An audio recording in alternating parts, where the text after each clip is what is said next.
Yep, this is what it is. 4 months back home, and this is what we're dealing with. It's the only bad thing about living in Texas. Hot summers and bad rain, thunderstorms. This is not it.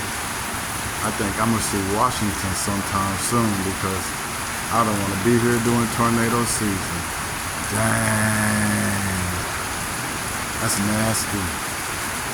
I've been a storm chase for 50 years, man.